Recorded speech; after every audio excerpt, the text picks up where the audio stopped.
ஊருக்குள்ள தலை நிமிந்து நின்ன அப்பா இன்னைக்கு என்னால தலை குனிஞ்சு நிக்கிறாரு. எல்லாத்துக்கும் காரணம் நான் தான். என்னோட கெட்ட பழக்கம் தான். இது என்னால ஏற்பட்ட அவமானம். இதை நான் தான் சரி செய்யணும். எப்படியாவது பணம் ரெடி பண்ணி அப்பாவோட பிரச்சனையை உடனே தீர்க்கணும். இனியா மாப்பிள மாப்பிள மாப்பிள, உனக்கு ஒரு சந்தோஷமான செய்திடா. பக்கத்தூர்ல கபடி டோர்னமெண்ட் போட்டிருக்காங்கடா. டேய், ஜெயிக்கிற டீமுக்கு 3 லட்சம் ரூபாய் பரிசு தொகையாண்டா. எப்படியாவது இந்த மேட்ச்ல ஜெயிச்சு அந்த பணத்தை வாங்கி அப்பாவோட சுமையை குறைக்கணும். ஆனா 10 லட்சம் ரூபா வாங்கினதா அப்பா சொன்னாரு. இதுல 3 லட்சம் ரூபா தானே கிடைக்கும். மீதிக்கு என்ன பண்றது? சரி, ஒண்ணும் இல்லாததுக்கு 3 லட்சம் ரூபா பெருசுதான். முதல்ல இதை கொடுப்போம். அப்புறம் பணத்தை புரட்டுறதுக்கு வேற ஏதாவது வழி கிடைக்காமலையா போயிடும்.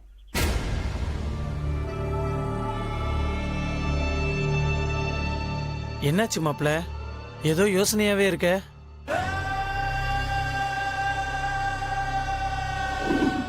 வாங்கிக்கமா, வாங்கிக்க. இனியும் ஜெயிலிருந்து வரணும்ல.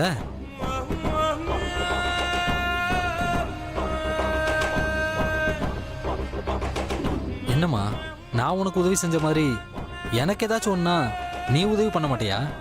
கண்டிப்பா பண்ணுவேன்னு. ஒரே ஒரு வாட்டி இனியும் எங்க டீமோட மேட்ச் விளையாண்டு தோக்க சொல்லணும். ஓ பிச்சை காசு யாருக்குடா வேணும்? என் மாப்பிள்ள ஜெயில இருந்து வெளியே வருவாடா. மௌன அதுக்கப்புறம் இருக்குடா உனக்கு. மாப்பிள்ள, நீ யார விட்டாலும் அந்த பிரபா பையில மட்டும் விட்டுற கூடாது மாப்பிள்ள.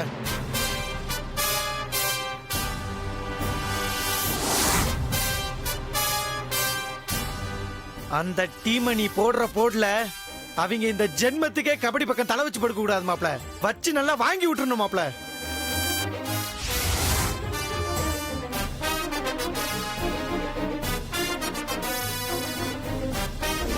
நீ எப்படி கபடி விளையாடி ஜெயிக்க?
அவனை எப்படியாவது தோக்கடிக்கணும்னு துடிச்சுக்கிட்டு இருக்க.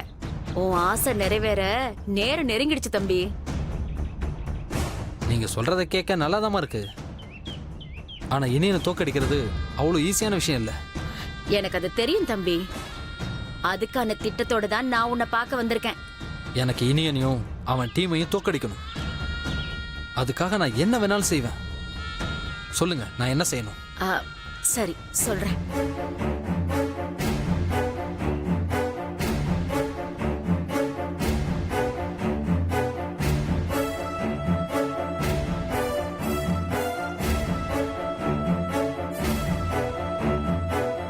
சரிங்கம்மா, நீங்க சொல்ற மாதிரி நான் செஞ்சுறேன். அப்படி சொல்லுங்க தம்பி. சரிங்கம்மா, நான் கிளம்புறேன். சரி.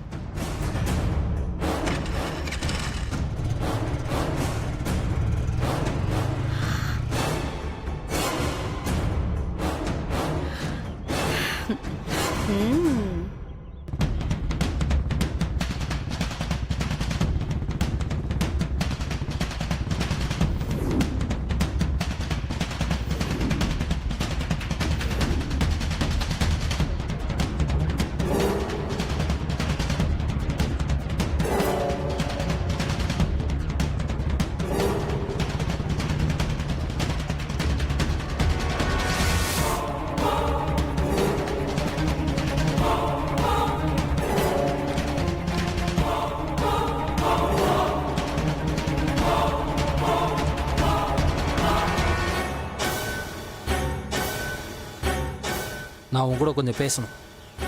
சொல்லுங்க. இல்லை, எங்கே போனாலும் உங்கள் டீமை மட்டும்தான் எங்களால் தோக்கடிக்கவே முடியல. அதுக்கு காரணம் நீயும் உங்கள் டீமும் தான். நீ இருக்கிற வரைக்கும் உங்கள் டீமை ஜெயிக்க முடியாதுன்னு எனக்கு நல்லாவே தெரியும்.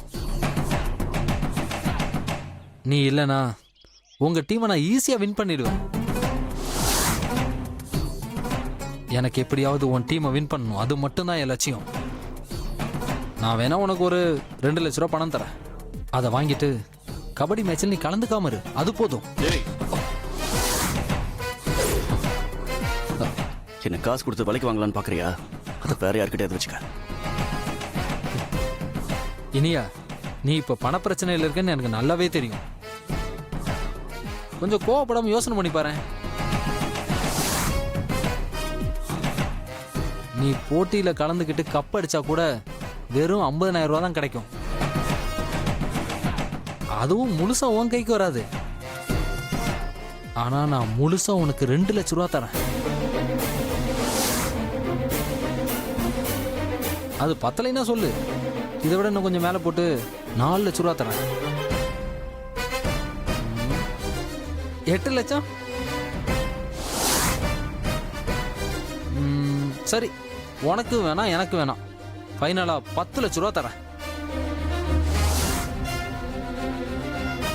யோசிக்காதே நீயா, நீ இப்ப இருக்கிற நிலைமைக்கு இது உனக்கு ஒரு பெரிய ஆஃபர். அர்ஜென்ட்டா உனக்கு 10 லட்சம் தேவைப்படுதுன்னு எனக்கு தெரியும். அதை நீ ரெடி பண்றதுக்கு 10-20 டோர்னமெண்ட் விளையாடணும். ஆனா நான் ஒரே ஒரு மேட்ச்ல நீ கலந்துக்காம இரு மட்டும்தான் சொல்றேன். நீ ஒரு மேட்ச் ஆடாம இருந்தா போதும். உன்னோட தேவையும் பூர்த்தி ஆயிடும், என்னோட தேவையும் பூர்த்தி ஆயிடும். எனக்கு தெரியுது நீயா, உனக்கு என்கிட்ட பணம் வாங்க கஷ்டமா இருக்குல்ல. நீ ஒன்றும் கை நீட்டி என்கிட்ட பணம் வாங்க வேணாம், காரில் வச்சிடறேன், எடுத்துக்கோ. நான் உன்னோட தேவைக்கும் என்னோட தேவைக்கும் தான் சொல்கிறேன். ஒரு மேட்ச் நீ விட்டு கொடுத்தா கபடி ஒன்றும் மாற போகிறதில்ல. ஆனால் உன்னோட வாழ்க்கையே மாறும். யோசி.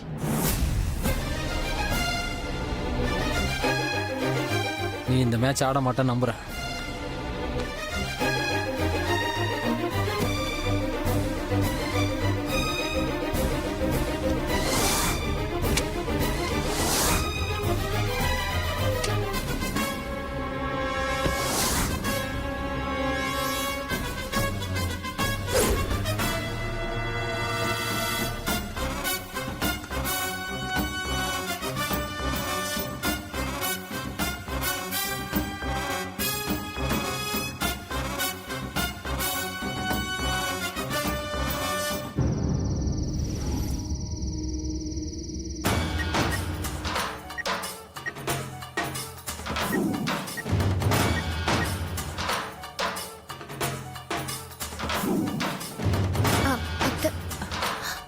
உங்களுக்கு தான் போன் ட்ரை பண்ணிட்டு இருக்கேன்.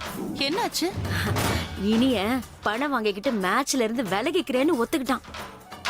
அம்மா, நிஜமாவே பணம் வாங்கிட்டு ஒதுங்குறேன்னு ஒத்துக்கிட்டானா? அப்ப நான் என்ன பொய்யா சொல்றேன்? சூழ்நிலை அப்படி இல்லம்மா. பாரி சம்பந்தியோட கடன் அடைக்கிறதுக்கு இனி எனக்கு வேற வழி தெரியல. நாம கபடியில கலந்துக்காம அசிங்கப்பட்டாலும் பரவாயில்ல, அப்பா அசிங்கப்படக்கூடாதுன்னு பணம் வாங்க முடிவெடுத்துட்டான். அப்பாடா, ஒரு வழியா இனிய ஒத்துக்கிட்டான். இந்த தடவையாவது குமர முன்ன நின்னு கேப்டனா ஜெயிக்கணும். கண்டிப்பா மாப்பிள்ள ஜெயிப்பார் சம்பந்தி. அதுக்காக தானே நான் இவ்வளவும் பண்றேன். நீ ஏண்டி மூஞ்ச உம்முன்னு வச்சிருக்க? இல்லம்மா, இனி எனக்கு கபடினா உயிர். அவன் இப்போதைக்கு ஒத்துக்கிட்டாலும் கடைசி நேரத்துல மனசு மாற வாய்ப்பு இருக்கு. ஏண்டி, நான் உன்னை பெத்தவடி. நீயே இவ்ளோ யோசிக்கிறேன்னா நான் எவ்ளோ யோசிப்பேன். அதுக்கும் ஏற்பாடு பண்ணி வச்சிருக்கேன். இனியனுக்கு கொடுக்க போற பணம் பூரா கள்ள நோட்டு தான்.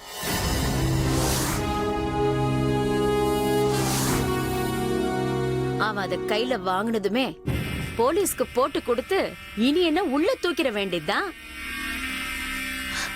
சமந்தி, எதுக்கு இதெல்லாம்? உங்க புள்ள ஜெயிக்கணுமா வேண்டாமா?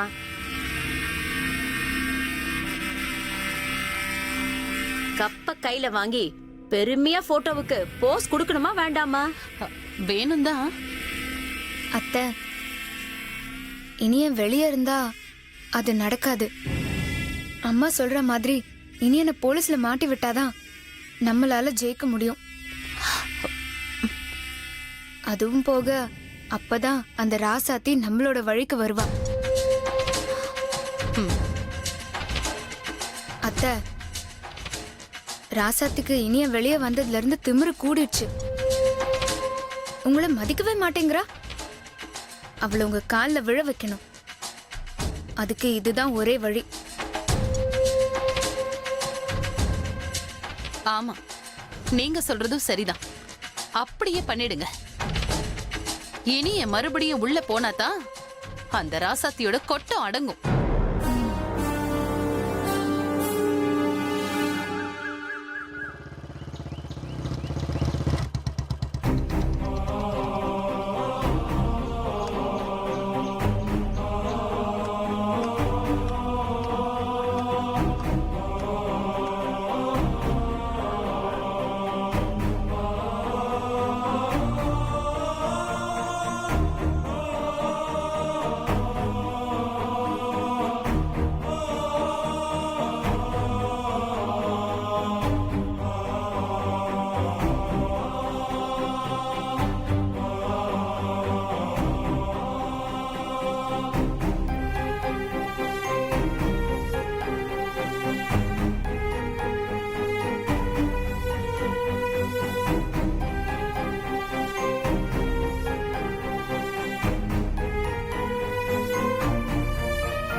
மாமா, என்ன மாமா ஒரு மாதிரியா இருக்கீங்க? எதையோ மனசுல போட்டு குழப்பிட்டு இருக்கீங்க போல. அது வந்து ரசதி, அதை எப்படி சொல்றதுன்னு தெரியல. காசுக்காக கபடியை வைக்க எனக்கு மனசு வரல. அதே சமயம் அப்பா எனக்காக கடன் வாங்கி கஷ்டப்பட்டு பேச்சு வாங்குறத பார்க்க முடியல. நான் கபடி விளையாடலன்னு உங்ககிட்ட எப்படி சொல்றதுன்னு தெரியல. என்ன மாமா ஏதோ சொல்லணும்னு வந்தீங்க? அது ஒண்ணும் இல்ல ரசதி, எனக்கு ஒரு மாதிரியா இருக்கு. என்னால இப்ப இருக்கிற மனநிலையில சரியா விளையாட முடியாது. அதான் ஒரே யோசனையா இருக்கு. என்ன மாமா நீங்க எவ்வளவு பெரிய பிளேயர் நீங்க. உங்களுக்கு யாராவது சொல்லி தரணுமா என்ன? உங்களை பார்த்தா எப்பவுமே எதிரணி தான் பயப்படணும். ஆனா இப்போ நீங்க பயந்த மாதிரி இருக்கீங்க. அதுல ராசாத்தி, இப்போ அம்மா ஹாஸ்பிட்டல்ல கடன் தொல்லை அது இதுன்னு என் மண்டையை போட்டு குழப்பிக்கிட்டு இருக்கு. இதெல்லாம் நினைச்சா எனக்கு பயமா இருக்கு. என்னால விளையாட முடியுமான்னு தெரியல. மாமா, உங்களுக்கு விளையாட விருப்பம் இல்லைன்னா விளையாட வேண்டாம். இது இல்லைன்னா என்ன, அடுத்த மேட்ச பாத்துக்கலாம். எதுக்கு போய் மனசை போட்டு குழப்பிட்டு இருக்கீங்களே? மாமா, எனக்கு நீங்க எப்ப விளையாடினாலும் ஒரே மாதிரி தான் விளையாடுவீங்கன்னு தோணுது. ஆனா உங்களுக்கு அதையும் மீறி விளையாட வேண்டான்னு ரொம்ப குழப்பமா இருந்தா வாங்க சாமி முன்னாடி சீட்டு எழுதி போட்டு பார்க்கலாம். வாங்க மாமா. ம்.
சாமியை கும்பிட்டு இதுல ஒரு சீட் எடுங்க மாமா.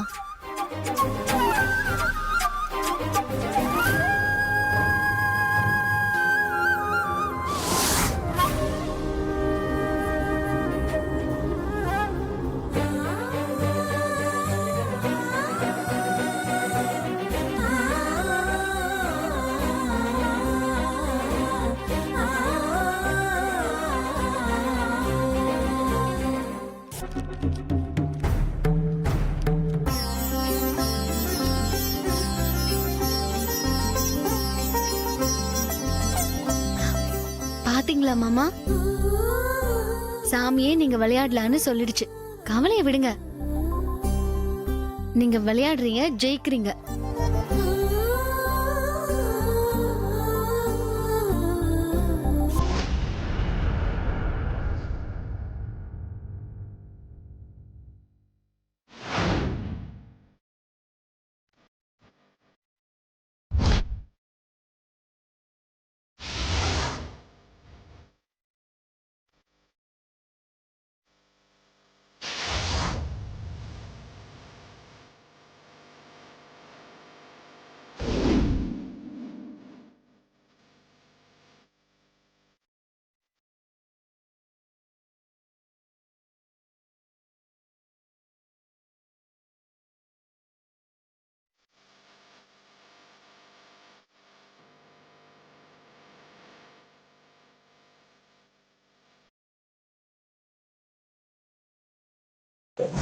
பெரியோர்களே, தாய்மார்களே, இளைஞர்களே, வருங்கால கபடி வீரர்களே, இன்னும் சற்று நேரத்தில் கபடி போட்டி ஆரம்பிக்க இருப்பதால் ஆங்காங்கே இருக்கும் பொதுமக்கள் அனைவரும் திரளாக வந்திருந்து இக்கபடி மேட்சை கண்டுகளிக்குமாறு உங்களை எல்லாம் வேண்டி விரும்பி கேட்டுக்கொள்கிறோம்.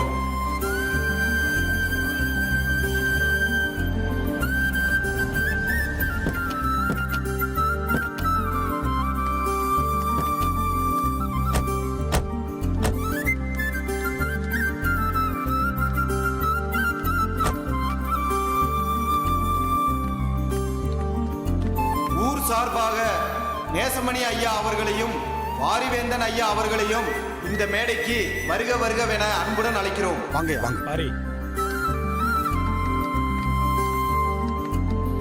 ஐயா. வணக்கம். வணக்கம். வணக்கம் வணக்கம். உட்காருங்க. கைதட்டுங்கப்பா, கைதட்டுங்க. வணக்கம். வணக்கம்.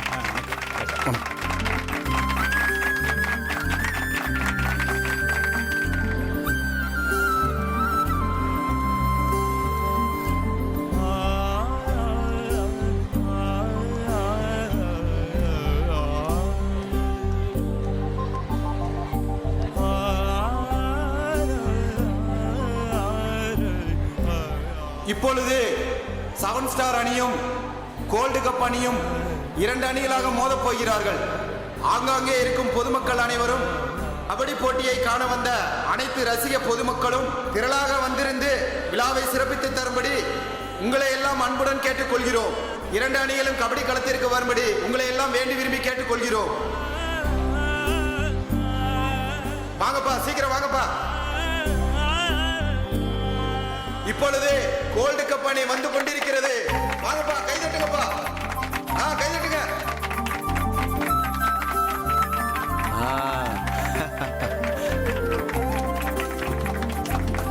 அடுத்தபடியாக 7 ஸ்டார் அணி தயாராகி கொண்டிருக்கிறது. 7 ஸ்டார் அணி எங்கிருந்தாலும் உடனடியாக வரும்படி கேட்டுக்கொள்கிறோம். இதோ வந்து விட்டார்கள் 7 ஸ்டார் அணியினர். வாங்க வாங்க வாங்க.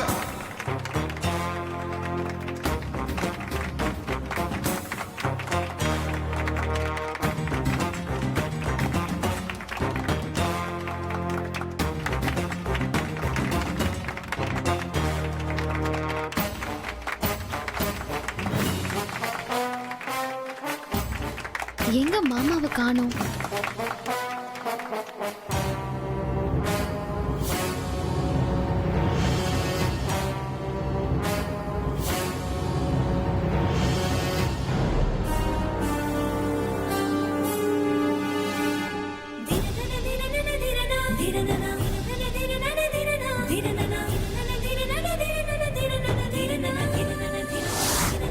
எங்க இனியும் மாமாவை காணோம்?